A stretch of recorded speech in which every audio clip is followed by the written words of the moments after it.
Welcome, everyone. It is so great to have you with us today. We're taking you on another deep dive into the source material.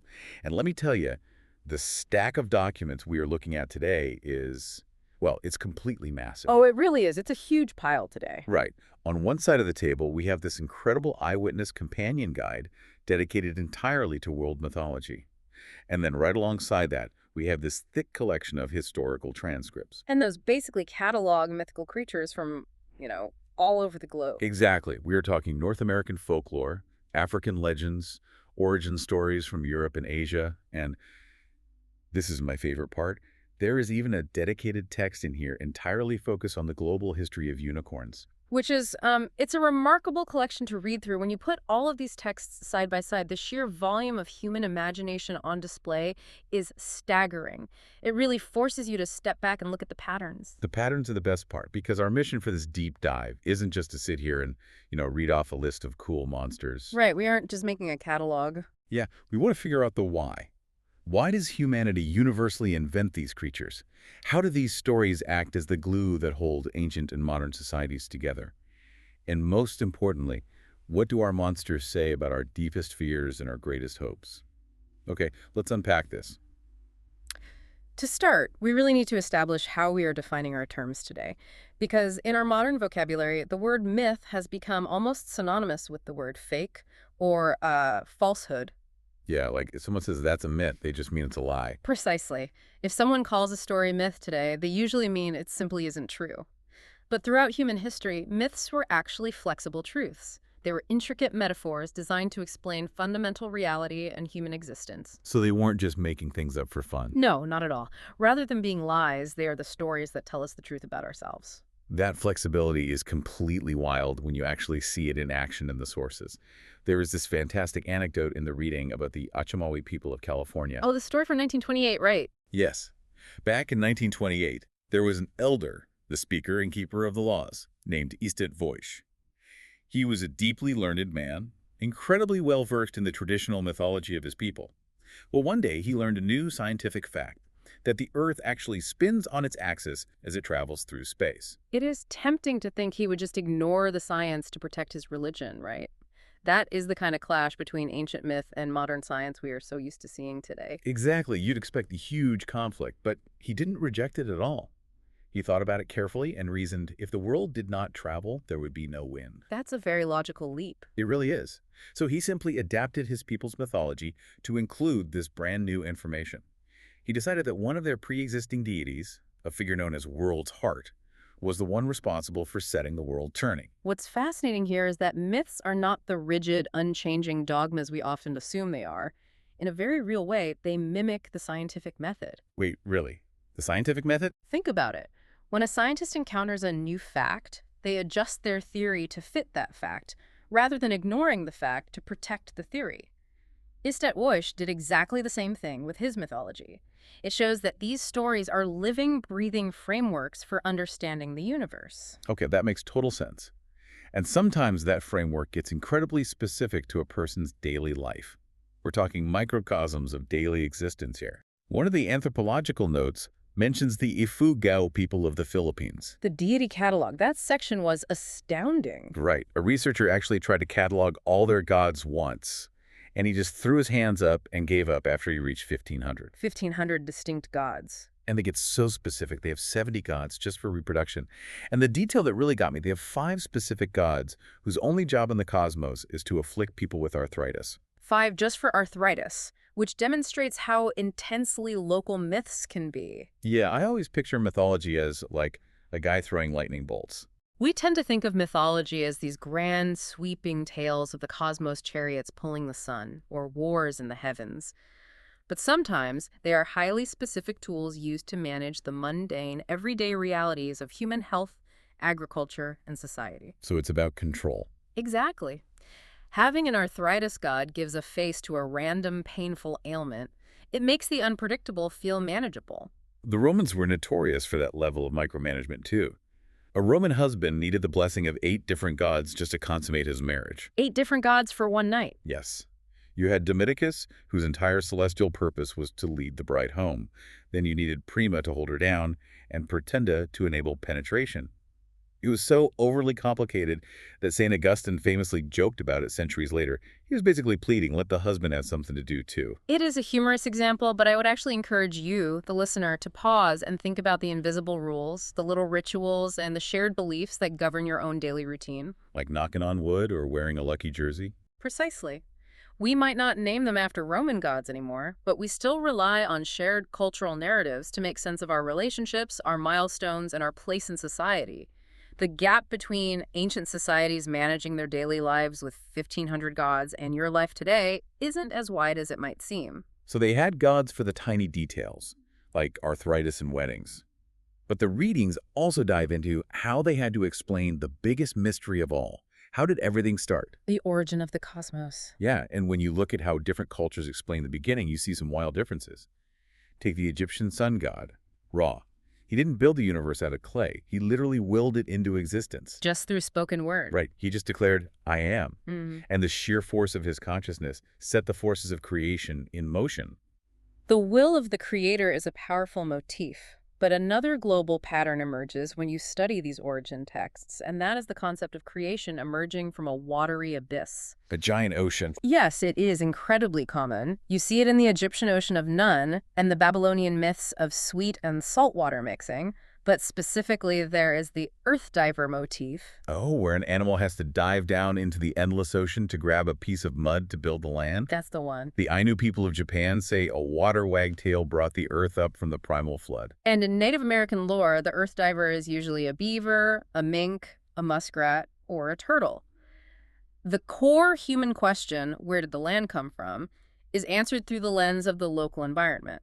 That makes sense. A culture living near lakes and beavers will naturally cast a beaver as the hero of creation. My absolute favorite creation story from the stack has to be the Siberian myth of Olgin and Erlik. It's so funny. The mud-spitting myth? Yes. So Erlik is the one who dives to the bottom of the ocean to get the mud for the creator god Olgin. But Erlik is sneaky. He secretly keeps a little bit of mud hidden inside his mouth because he wants to create his own private world later. He's trying to hold out on the creator. Exactly. But then Olgin orders the mud on the water to expand and grow into the earth. Of course, the mud inside Erlik's mouth starts expanding too. He nearly chokes to death and has to violently spit it all out. Which is such a vivid image. And according to the myth, all that spat out mud created the boggy, messy, uneven patches of the earth. It is a brilliant way to explain why the terrain is flawed and difficult to traverse.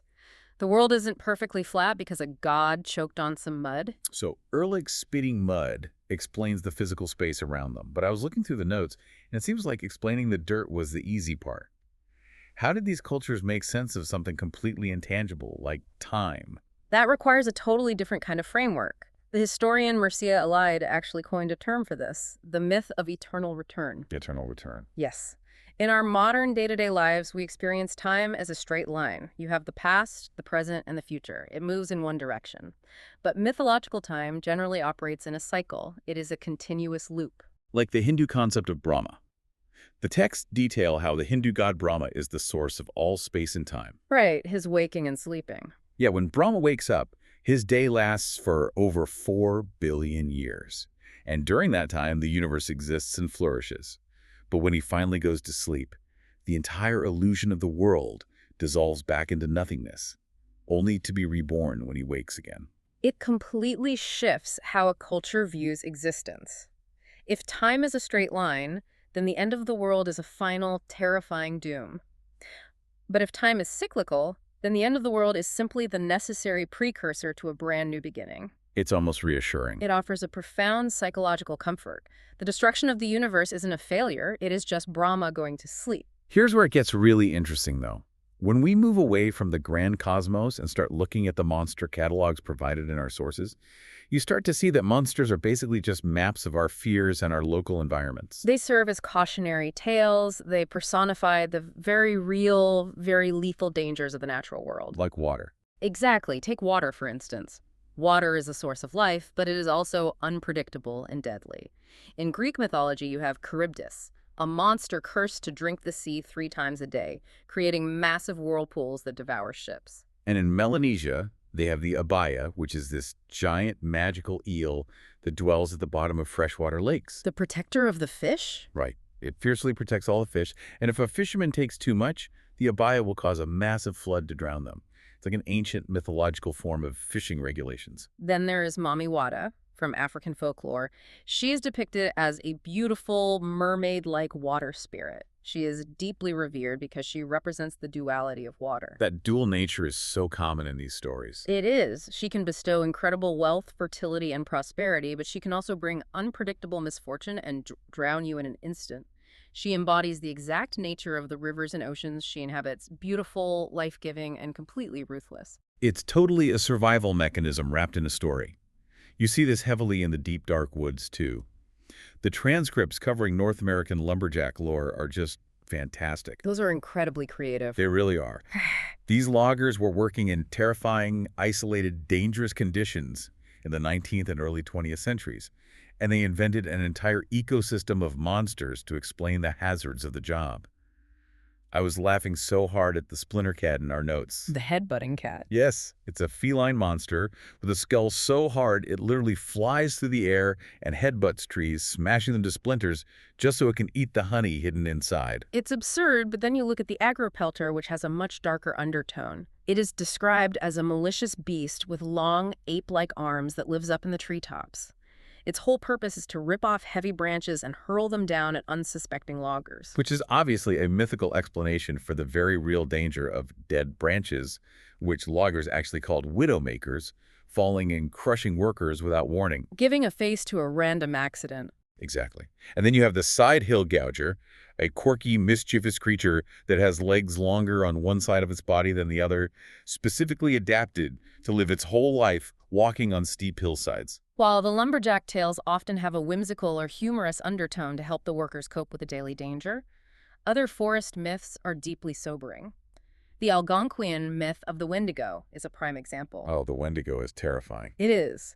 We need to look at this not just as a monster, but as a profound cultural metaphor. The Wendigo is a malevolent, cannibalistic spirit associated with the freezing winter and severe famine. And the lore says that a human who resorts to cannibalism to survive the winter transforms into this insatiable beast, right? That is the core of it. It is the ultimate taboo. Imagine living in an early, isolated settlement.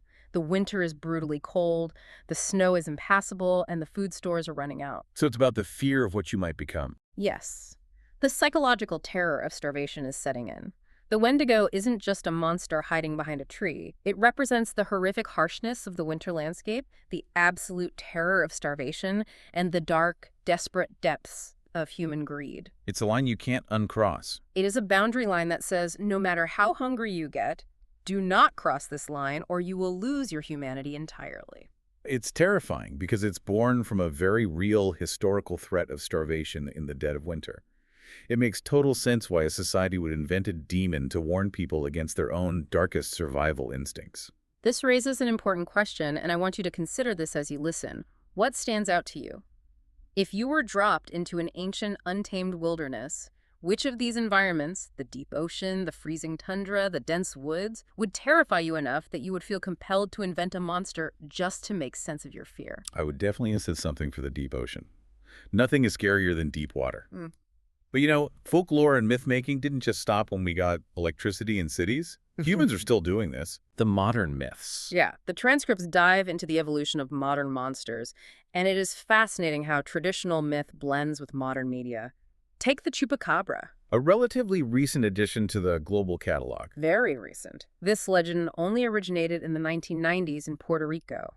It's described as a blood-sucking creature, sometimes reptilian, sometimes alien-looking, that attacks livestock. Its name translates to goat-sucker, correct? Literally goat-sucker. But its legend spread like wildfire across Latin America and the U.S., largely because it blended traditional folklore with modern conspiracy theories and cryptozoology. Which, for anyone unfamiliar, is basically the pseudoscience of searching for creatures whose existence hasn't been proven, like Bigfoot or the Loch Ness Monster. Exactly. We also see the supernatural merging with real-world documented tragedies. The Mothman of Point Pleasant, West Virginia is a perfect example of this mechanism. Ah, the 1966 sightings. Right. People in the town reported seeing a tall winged creature with glowing red eyes. Those sightings eventually culminated in the horrific real-life collapse of the Silver Bridge, which killed dozens of people. So they connected the monster to the bridge falling. They did. The myth evolved to link the creature to the tragedy, casting the Mothman as an omen or a warning of impending doom. It was a way for the community to process a senseless, chaotic disaster. Giving the tragedy a supernatural narrative made it feel slightly less random. And then you have the whole post-war UFO hysteria modifying our monsters. In the 50s and 70s, you get creatures like the Flatwoods Monster in West Virginia and the Dover Demon in Massachusetts. The descriptions of those are very specific. The Dover Demon was described as having a watermelon-shaped head and glowing eyes, looking almost like an emaciated monkey. The Flatwoods Monster was an extraterrestrial figure with a spade-shaped hood. And the connection to older myths? If you strip away the sci-fi elements, these are basically the exact same fairy and demon encounters people reported in the Middle Ages, but filtered through the lens of the space age. That is the crucial synthesis here. Humans are still writing their mythology in real time.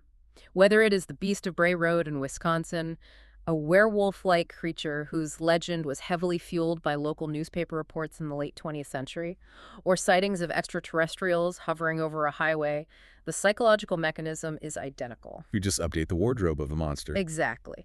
The human impulse to personify the unknown, to give a face to the shadows, remains exactly the same today as it was when the ancient Greeks were inventing the Minotaur to explain the dark, confusing depths of a labyrinth. So what does this all mean? We've talked about spinning earths, spitting gods, tree-smashing cats, and alien monkeys. To really tie all of this together, I want to look at the ultimate case study from our documents, the unicorn. The unicorn is perhaps the greatest unsolved mythological mystery we have, largely because it appears almost everywhere. Right. Most of us just think of a sparkly white horse with a horn, maybe some rainbows. But the texts show that the unicorn is found globally, and its meaning varies wildly depending on who is telling the story. The variations are staggering. In Western and Christian lore, there's even a myth tied to Noah's Ark. The story goes that unicorns didn't survive the flood because they were either too slow to board the ark or they simply took up too much room and Noah had to kick them off. It casts them as a casualty of divine judgment, but contrast that with the Chinese quilin. The quilin is fascinating. And while it is often translated into English as a unicorn, it is described as having dragon scales, the hooves of a horse, and a tail like a buffalo. In Chinese mythology, the quilin does not represent purity in the Western sense, but rather cosmic order. So it's more of a symbol of leadership. It is an omen of good luck that only appears with the imminent arrival or passing of a profoundly wise and just ruler. And then the Russians have the Indrik. It's the king of all animals, living on a holy mountain. It's so massive that when it walks, the earth shakes. But it's not a destructive force. No, it's a benevolent monster. Legends say it uses its giant horn to save people from drowning in the oceans. There's also a remarkable historical legend involving the Mongol Empire that highlights how seriously these myths were taken. Oh, the Genghis Khan story. This is wild. Genghis Khan, arguably the most ruthless conqueror in human history, was preparing to march his massive army to invade India. A massive military campaign. But according to the legend, a unicorn walked right up to him and knelt down in his path. Genghis Khan, this terrifying warlord, took it as a direct divine sign from the heavens that he shouldn't attack. He actually retreated. He actually turned his entire army around and retreated. A unicorn stopped the Mongol invasion. And perhaps the most telling adaptation of the unicorn myth comes from Scotland, which adopted the unicorn as its national animal in the 1500s. Why on earth would a country pick a mythical creature as a national animal over a real one, like a lion or a bear? Because of what the creature symbolized to them at the time. They didn't choose the unicorn because it was magical and pure. They chose it because, in the older, wilder mythologies, the unicorn was considered an incredibly fierce, dangerous, and utterly untamable beast. A fighter. Yes. The defining trait of the mythological unicorn was that it would rather fight to the death than be captured or subjugated. The Scots chose it because it perfectly mirrored their own fierce national spirit and their historical refusal to surrender to invading armies. So it's basically the ultimate symbol of resistance. One single mythical concept, a horse with a horn, can adapt to represent whatever a specific culture values the absolute most. It's a blank canvas. For the Chinese, it's wise leadership and luck. For the Russians, it's a divine savior from nature's wrath. For Genghis Khan, it's a message from the heavens. And for the Scottish, it's fierce, untamable independence. If we connect this to the bigger picture, it proves that we do not just tell stories about monsters. We tell stories about ourselves, using the monsters as the ink. The creatures we invent are just reflections of our own societal values and anxieties. That is a perfect way to put it. From the world-spinning heart of the Achumowi people, to the bog-spitting Ehrlich in Siberia, to the tree-smacking splinter cat of the American lumberjacks, right up to the untamable Scottish unicorn. Myths really are the ultimate mirror of humanity. They show us what we are terrified of, what we respect, and how we survive the world around us. It's incredible. I would like to leave you with a final thought to mull over on your own today. We discussed how modern myths adapt to modern anxieties, like UFOs reflecting space-age fears. So consider this. If ancient humans created forest giants to explain the crack of falling timber, and post-war humans created glowing-eyed aliens to process the anxieties of the Cold War and space exploration, what invisible, chaotic forces of our current digital era are we quietly inventing monsters for right now, without even realizing it? Are the viral urban legends, the algorithmic mysteries, and the internet ghosts of today simply the dragons and minotaurs of tomorrow? Oh man, that is going to keep me up tonight. Thank you all so much for joining us on this deep dive into the source material. It has been an absolute blast unpacking these legends with you. Keep questioning the stories around you and keep exploring the shadows of your own world. Until next time.